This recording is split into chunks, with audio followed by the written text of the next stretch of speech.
না, এটাই তো টেস্ট ক্রিকেটের সৌন্দর্য। আমার মনে হয় যে ছোট দল বড় দল বলে আসলে কিছু নাই। ওরা খুবই ভালো ক্রিকেট খেলেছে, এটা মানতেই হবে। এরকম একটা ডে 5 এর মতো উইকেটে এসে যেভাবে ওরা চ্যালেঞ্জটা আমাদের দিয়েছে, অবশ্যই ওদেরকে এই ক্রেডিটটা দিতে হবে। বাট পাশাপাশি আমি বলবো যে আমাদের বোলাররা যেভাবে বল করেছে ওই ধৈর্যটা নিয়ে, এটাও আসলে ক্রেডিট দেওয়ার মতো। স্পেশালি তাইজুল, মিরাজ, মুরাদ, খালেদ এবং এবাদত সবাই যেভাবে দায়িত্ব নিয়ে বোলিং করেছে, এটা আসলে ক্রেডিট দেওয়ার মতো। পরিষ্কার তো এর আগে করলাম, ক্যাপ্টেন্সি পেলাম। ভাইস ক্যাপ্টেন এর বিষয়টা ক্রিকেট বোর্ড এগেন ডিসিশন নিয়েছে। কথা হয়েছিল টুকটাক। বাট যেটা আমি এর আগেও বলেছিলাম যে আমি ইন্ডিভিজুয়াল নাজমুল হোসেন শান্তর থেকে দলটা বড়, সো দলের কথা চিন্তা করে আবার এই জায়গায় ফেরত এসেছি। সো আমি চেষ্টা করব যে আমার যে দায়িত্বটা আছে আমি ঠিকমতো যেন পালন করতে পারি। খুবই ডিফিকাল্ট এটা, বাট প্রফেশনাল ক্রিকেটার হিসেবে আসলে কিছু করার নাই। যেটা আমরা সবসময় করে থাকি, বা আমি অ্যাজ এ ক্যাপ্টেন হিসেবে যে জিনিসটা করতে চাই, কমিউনিকেশনটা যেন সবার সাথে সবার থাকে। ইন্ডিভিজুয়াল যে প্র্যাকটিস সেশনগুলো আমাদের হয়, ওইগুলো যেন পারপাসফুলি আমরা করতে পারি। যদি এর ভেতরে কোনো 4 ডে ম্যাচ খেলার সুযোগ পায় বিফোর পাকিস্তান সিরিজ, এটা হলে তো আরও খুবই ভালো হবে। আমি জানি না আসলে ওই সুযোগটা হবে কি না সামনে যদি বিপিএল হয় সেক্ষেত্রে। বাট আমার মনে হয় যে প্র্যাকটিস সেশনগুলো থাকবে ইন্ডিভিজুয়ালি, ওই প্র্যাকটিস সেশনগুলো যেন পারপাসফুলি আমরা করি।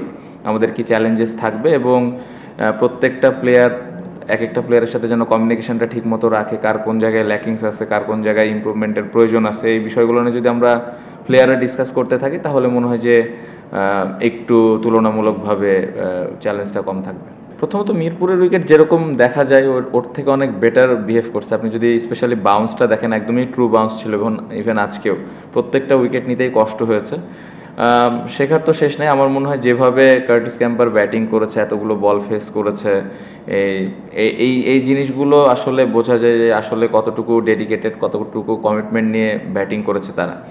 আমরাও করেছি, আমরা অতীতেও করেছি। এই সিরিজেও বেশ কিছু ইনিংস ছিল যেখানে আমরা ওই চ্যালেঞ্জটা ভালোভাবে অ্যাকসেপ্ট করেছি। সো এরকম সিচুয়েশান যদি আমাদেরও আসে, ওই ইন্টেনশনটা দেখানো যে আমরা আসলে দলের জন্য ওইভাবে ব্যাটিং করাটা, এই জিনিসগুলো আমি আশা করব অতীতে করেছে, এটা যেন ভবিষ্যতে আমরা করতে পারি। আমার কাছে মনে হয় যে এই সিরিজ শুরু হওয়ার আগে আমরা যখন প্ল্যান করি, টিম মিটিং করি, তখন এই বিষয়টা নিয়ে আমরা কথা বলেছি যে আসলে আমরা কতগুলো 100 করতে পারি অ্যাজ এ টিম হিসেবে। ইন্ডিভিজুয়ালি তো করবোই, বা টিম হিসেবে আমাদের প্রত্যেকটা সিরিজে বা প্রত্যেকটা ইনিংসে কতগুলো 100 হচ্ছে, এবং 100টা শুধু 100তেই যেন থেমে না যায়। আপনি যেটা বললেন যে 150, 160, 70, 200 এরকম যেন হয়। সো পজিটিভ দিক হলো 4টা 100 হয়েছে। নেগেটিভ দিক আমি বলবো যে 100গুলো আরও বড় হতে পারতো। এখান থেকে যদি 2টা ডাবল 100 হইতো তাহলে এটা আরও ভালো হতো। 50গুলো যদি 100 হতো তাহলে আরও ভালো হতো। আমাদের সুযোগ ছিল, আমরা করতে পারিনি। সবাই চেষ্টা করেছে, বাট এই জায়গাটাতে হলে অ্যাজ এ ক্যাপ্টেন হিসেবে এটা আরও ভালো লাগতো। কারণ আপনি যেটা বললেন যে এই ধরনের টিমের এগেনস্টে যদি এই রানগুলো থাকে একটা ব্যাটসম্যানের পেছনে, তাহলে ভবিষ্যতে এটা আসলে ওই ব্যাটসম্যানকে আরও কনফিডেন্স দিবে। সো পজিটিভ নেগেটিভ দুটাই ছিল। বাট আমি অ্যাজ এ ক্যাপ্টেন হিসেবে যেই মিটিংটা করেছিলাম, যে 100-র কথাটা বলেছিলাম, এই জায়গার দিক থেকে স্যাটিসফ্যাকশনের জায়গা আছে। বাট আমি আশা করব ভবিষ্যতে এই রানগুলো যেন 100, 150, 200 এরকম হয়। এখান থেকে বের হওয়ার উপায় যেটা আপনি বললেন, ডোমেস্টিকে যখন আমরা ফার্স্ট ক্লাস ক্রিকেটে যখন খেলি, এই জায়গায় কিভাবে আমরা বড় বড় রান করি, এবং যখনই অপরচুনিটি আসবে খেলার, তখনই যেন সবাই ম্যাচ খেলে, ওই 4 ডে ম্যাচ খেলে। বিং এ ক্যাপ্টেন হিসেবে আমি এই জিনিসটা চাই যে আমার প্রত্যেকটা প্লেয়ার যে ফার্স্ট ক্লাসে যে ম্যাচ খেলতেছে এবং চেষ্টা করতেছে যে ওখানে কত বড় বড় রান করতে পারে।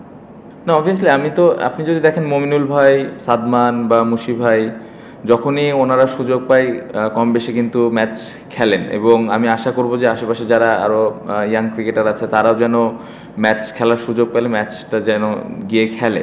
হ্যাঁ, এটাও আমাদের খেয়াল রাখতে হয়, স্পেশালি পেস বোলারদের ক্ষেত্রে ওয়ার্কলোড অনেক কিছু থাকে যেগুলো ফিজিও ট্রেনাররা ম্যানেজ করে। বাট অ্যাজ এ ক্যাপ্টেন হিসেবে আমি সবসময় আশা করি যে সবাই গিয়ে যেন ম্যাচ খেলে, এবং ম্যাচ খেললে ওই হ্যাবিটটা তৈরি হয় আসলে লম্বা সময় ব্যাটিং করা বা লম্বা সময় বল করা। সো আমি আশা করবো যে সবাই ম্যাচগুলো খেলবেন। ক্রিকেট বোর্ডের কাছ থেকে আশা এতটুকুই থাকবে, প্র্যাকটিস ফ্যাসিলিটিসগুলো যেন পারপাসফুলি আমরা পাই, চ্যালেঞ্জ যেরকম থাকবে ওই অনুযায়ী যেন পাই। আশা তো থাকবে যেন এত লম্বা গ্যাপের মধ্যে কোনো একটা বাইরের কোনো একটা দলের সাথে একটা সিরিজ খেলা, 4 ডে ম্যাচ, বা একটা দেশের মধ্যে একটা টুর্নামেন্ট খেলা, যেটা আমরা বিসিএল এর আগে খেলেছি, এই ধরনের কোনো টুর্নামেন্ট খেলা, এই ধরনের যদি আমরা ম্যাচ খেলার সুযোগ পাই ফার্স্ট ক্লাস ক্রিকেটের পরেও, তাহলে সবাই খেলার মধ্যে থাকলে একটু সহজ হয়। সো এটাই আমি আশা করব। বোর্ড দিল নিয়ে নিলাম, না এমন না। জিনিসটা হচ্ছে আমি যেটা বললাম, যা রিজনটা একই রকমই ছিল, যে একটা সময় যখন ক্যাপ্টেন্সিটা আমার কাছ থেকে ক্রিকেট বোর্ড নিল, তারপরে আমি যখন আবার নিজে থেকে টেস্ট ক্যাপ্টেন্সি ছাড়লাম, ওই সময় আমার কাছে আমার চিন্তাভাবনা একরকম ছিল। যত দিন গেছে, যখন টিমের কথা চিন্তা করা হয়েছে, দেশের জায়গাতেই আছে, স্টিল টিমও টিমের জায়গাতেই আছে, বাট আমার কাছে মনে হয়েছে যে আমি যদি কন্টিনিউ করি, আমি আমার টিমকে আরও বেটার কিছু দিতে পারবো।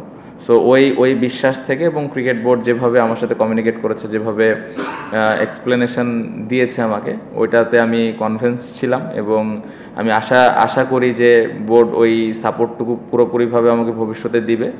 এই সিরিজে আমি খুব ভালোভাবে পেয়েছি। আমি আশা করছি যে সামনে ওই যে জিনিসগুলো আমার প্রয়োজনীয়ভাবে আমি পাবো। সো ওই সবগুলো বিষয় চিন্তা করে আসলে ক্যাপ্টেন্সিটা নেওয়া, এবং ভাইস ক্যাপ্টেন ইস্যুটা ওইভাবেই আসলে নেওয়া হয়েছে। অনেক বেশি ইন্সপায়ারিং আমার মনে হয়। তাইজুল ভাই যেভাবে এত বছর ধরে খেলে আসছে, স্পেশালি তার ওয়ার্ক এথিক নিয়ে কোনো কোশ্চেন মার্ক নাই। Of the field, on the field সবসময় হার্ডওয়ার্ক করে যাচ্ছেন। মজার বিষয় হলো সাইলেন্টলি কাজ করে যায়, খুব বেশি অনেকে হাইলাইট করতে চায় না বা করে না, বা করার সুযোগ হয় না। আমি যেটা এর আগের একটা প্রেস কনফারেন্সে বলেছিলাম যে টেস্ট ক্রিকেটটা আগে কিভাবে আগাবে, আমরা সবাই মিলে যদি একসাথে এই ক্রিকেটটাকে নিয়ে কথা বলি, একটু প্লেয়ারদেরকে একটু হাইলাইট করি যারা ভালো করছে, এই জিনিসগুলো নিয়ে যখন কথাবার্তা হবে, তখন এই টেস্ট ক্রিকেটটা উপরের দিকে যাবে। বাট প্রথমত তো আমাদের আগে পারফর্ম করতে হবে। সো ইন্ডিভিজুয়ালি যদি তাইজুল ভাইয়ের কথা বলি, মুশফিক ভাইয়ের কথা বলি, তারা তো অনেক বড় অনেক কিছু অ্যাচিভ করতেছেন, ভবিষ্যতে হয়তো আরও করবেন। সো এই জিনিসগুলো নিয়ে যত বেশি কথাবার্তা হবে, এইগুলো মানুষের মধ্যে ছড়াবে, এবং মানুষ এগুলো নিয়ে তখন চিন্তা করা শুরু করবে এবং ভাবতে শুরু করবে যে আসলে টেস্ট ক্রিকেটের গুরুত্বটা কতটুকু। সো আমি আশা করব যে আমাদের পারফর্ম করার পাশাপাশি আপনারাও এই বিষয়গুলো নিয়ে একটু মানুষের সামনে তুলে ধরবেন যে আসলে এটার গুরুত্ব কতটুকু। না, অবশ্যই সবসময় তো ভালো উইকেট চাই, বাট আমার কাছে মনে হয় যে অপোনেন্টের স্ট্রেংথ অনুযায়ী যখন হোমে খেলা হবে, ওইভাবে উইকেটটা বানানো হোক, এটাও চাই।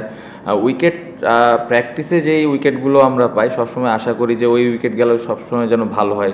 স্পেশালি যখন আমরা বাইরে খেলতে চাই, যে ধরনের চ্যালেঞ্জ থাকে, ওই টাইপের উইকেট যদি এখানে পাওয়া যায়, তাহলে ব্যাটসম্যানদের এবং বোলারদের স্কিলটা ইমপ্রুভ তাড়াতাড়ি হয়। আদারওয়াইজ ডিফিকাল্ট হয়ে যায় যখন বাইরের চ্যালেঞ্জগুলো আসে ওইগুলোর সাথে ম্যাচ করা। সো ম্যাচের কথা বলবো যে ম্যাচে অপোনেন্টের স্ট্রেংথ অনুযায়ী আসলে উইকেটটা বানানো হয়, এবং ওই অ্যাডভান্টেজটা নেওয়া উচিত আমি পার্সোনালি মনে করি। বাট আমি এটা বলবো যে বাংলাদেশের যতগুলো উইকেট আছে বা প্র্যাকটিস ফ্যাসিলিটিস আছে, সবগুলো উইকেট যদি ভালো হয়, ব্যাটিং ফ্রেন্ডলি বা বোলারদের স্পোর্টিং উইকেট হয়, তাহলে আমার মনে হয় যে আমাদের স্কিলের অনেক ইমপ্রুভ হবে। সো অ্যাজ এ ক্রিকেটার আমি ওই জিনিসটাই আশা করি যে আমরা যে জায়গাগুলোতে প্র্যাকটিস করি, ওই উইকেটগুলো অনেক স্পোর্টিং হবে। না, আমার কাছে মনে হয় ভাই দেখেন, আমি অ্যাজ এ ব্যাটসম্যান হিসেবে আমার রান করা এটাই কিন্তু একটা কাজ।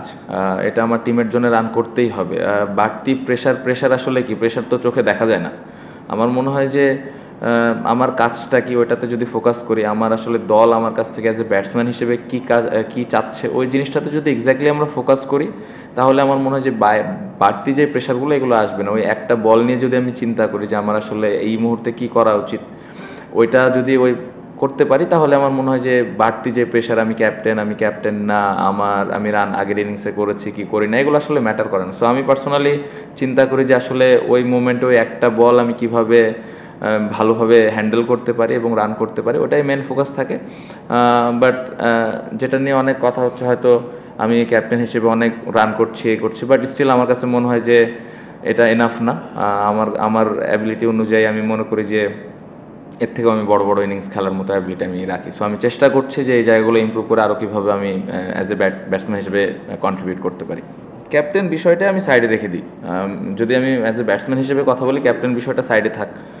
আপনি যেটা বললেন, অবশ্যই বছর শেষ হয়েছে, ভালোভাবে শেষ হয়েছে, অবশ্যই এটা ভালো লাগার বিষয় অ্যাজ এ ব্যাটসম্যান হিসেবে করতে পেরেছি টিমের জন্য কন্ট্রিবিউট। বাট আমি যেটা একটু আগেও বললাম যে এইখানে এটা আসলে এনাফ না। আমরা যদি আসলে ভালো দল হইতে চাই, ভালো টিমের এগেনস্টে ম্যাচ জিততে চাই, তাহলে এই রানগুলোকে কনসিস্টেন্টলি আমরা কত বেশি করতে পারতেছি, বা আমি কনসিস্টেন্টলি আরও কত বেশি দলকে কন্ট্রিবিউট করতে পারতেছি, এটা ইম্পর্টেন্ট। সো লক্ষ্য এটাই থাকবে যে নেক্সট ইয়ার যেই 12টা টেস্ট আছে, যদি সবগুলো খেলার সুযোগ হয়, কিভাবে আমি আরও ইমপ্রুভ করে আরও ভালোভাবে দলকে কন্ট্রিবিউট করতে পারছি। সো ক্যাপ্টেন না, 60 এভারেজ, এগুলো আসলে এখন সব পাস্ট হয়ে গেছে। এভারেজ 60 এটা চলে গেছে। নেক্সট ম্যাচে আমি কি করতে পারি এটা ইম্পর্টেন্ট, এবং আমি চেষ্টা করব যে নেক্সট ইয়ার যে 12টা টেস্ট আছে এখানে আরও ভালোভাবে কন্ট্রিবিউট করার। এটা খুবই ভালো হয়েছে। আমরা অনেস্টলি কখনো এই বিষয়টা নিয়ে আলাপই করি নাই বা ভাবিও নাই যে আমরা 100 টেস্ট খেলতে পারি, বাট যে মোমেন্টে মুশফিক ভাই এটা অ্যাচিভ করে ফেলছে তারপর থেকে কিন্তু দেখা যাচ্ছে সবাই আমরা এই বিষয়টা নিয়ে কথা বলছি যে আমিও খেলতে চাই। কেউ হয়তো 10 টেস্ট খেলতেছে, ও বলতেছে যে আমিও 100 টেস্ট খেলতে চাই। সো এটা একটা পজিটিভ দিক। আমাদের মধ্যে তো সবসময় কথা হয়, বাট আমার মনে হয় 38-39টা টেস্ট হয়েছে, মিরাজের মনে হয় 50টা প্লাস। অনেক দূর যাওয়া বাকি। এত লম্বা চিন্তা না করে একটা টেস্ট যদি আমরা খেলতে পারি, পারফর্ম করতে পারি, যদি কপালে থাকে, রিজিকে থাকে, ইনশাল্লাহ একদিন অ্যাচিভ করতে পারবো। মার্কিং না করি, মার্কিংয়ের দিকে না যাই, বাট আগের থেকে ভালো হচ্ছে, but there are lot of areas we can still improve. Specially যদি আপনি উইকেটের কথা বলেন বা প্লেয়ারদের পারফরমেন্সের কথা বলেন, ইন্ডিভিজুয়াল বড় রানের কথা বলেন, এই জায়গাগুলো যদি আমরা রেগুলার বেসিস ইমপ্রুভ করতে পারি তাহলে দেখতে ভালো লাগবে। এবং অ্যাজ এ ক্যাপ্টেন হিসেবে আমার জন্য তখন চ্যালেঞ্জটা আরও বেশি থাকবে যে ফার্স্ট ক্লাস প্লেয়াররা আসলে ন্যাশনাল টিমে ঢোকার জন্য পুশ করছে। সো ওই চ্যালেঞ্জটা স্টিল কম আছে আমার কাছে মনে হয়, বাট সবার ইন্টেনশন ভালো। আমি দেখি যে যারা 4 ডে খেলছেন বা স্পেশালি বেশ কিছু সিনিয়র ক্রিকেটার খেলছেন, নাইম ভাই এখনও খেলছেন, মার্শাল আইব ভাই এখনও খেলছেন, ওনারা সানজামুল ভাই এখনও খেলছেন, এবং আপনি যদি দেখেন লাস্ট ইনিংসেও মার্শাল ভাই 100 করেছে, নাইম ভাই কিছুদিন আগে সম্ভবত 11,000 রান হয়েছে। সো ডেডিকেশন লেভেল কিন্তু অনেক ওপরে। সো যারা ইয়াং ক্রিকেটার ওখানে আছে তাদেরকে দেখেও অনেক কিছু শেখার আছে। সো আমি আশা করব যে তারা ওই সিনিয়র প্লেয়ারদের কাছ থেকে ওই জিনিসগুলো শিখবেন, এবং সিনিয়র প্লেয়ারদেরকে আমি রিকোয়েস্ট করব যে ওই জুনিয়র প্লেয়ারদেরকে বা যারা ইয়াং ক্রিকেটার আসতেছে তাদেরকে ওই হেল্পটুকু করা। তাহলে আমাদের ফার্স্ট ক্লাস ক্রিকেটটাও ইমপ্রুভ হবে, এবং ওইখান থেকে যে ক্রিকেটারগুলো ইন্টারন্যাশনাল টেস্ট ম্যাচ খেলতে আসবে তাদের ওই চ্যালেঞ্জটা ফেস করতে তুলনামূলকভাবে একটু সহজ হবে। মুশফিক ভাইয়ের সেলিব্রেশন তো ভেতরে বাইরে একই রকম, সবার সামনে এখন ওপেন। আমরা এনজয় করেছি, পুরা ম্যাচটা খুবই এনজয় করেছে। মুশফিক ভাই অনেক এনজয় করেছে, ভালো সময় গেছে, অনেকে মজা করছিল ভাই। আমি শুনছিলাম ড্রেসিং রুমে একটা পেস বোলার বলছিল যে আমিও 100 টেস্ট খেলতে চাই। তো নর্মালি একটা পেস বোলারের পক্ষে 100 টেস্ট খেলা আমাদের মতো দেশে এটা আসলে মুখ দিয়ে বলাটা অনেক সাহসের ব্যাপার। তো বলছিল, তো এরকমও শুনলাম যে 100 টেস্ট খেলার পরে চিন্তা করে 100 উইকেট যেন আমরা নিতে পারি সেই চিন্তা করি অ্যাজ এ পেস বোলার হিসেবে। সো এরকম খুনসুটি তো হয়েছে, বাট ভালো সময় গিয়েছে। না, মিরাজ তো অফ ফর্মে নাই ভাই, মানে এই কোশ্চেনের কোনো যুক্তিকতা আমি তো দেখলাম না। মিরাজ ফর্মে আছে, আমার বেস্ট প্লেয়ার টিমের।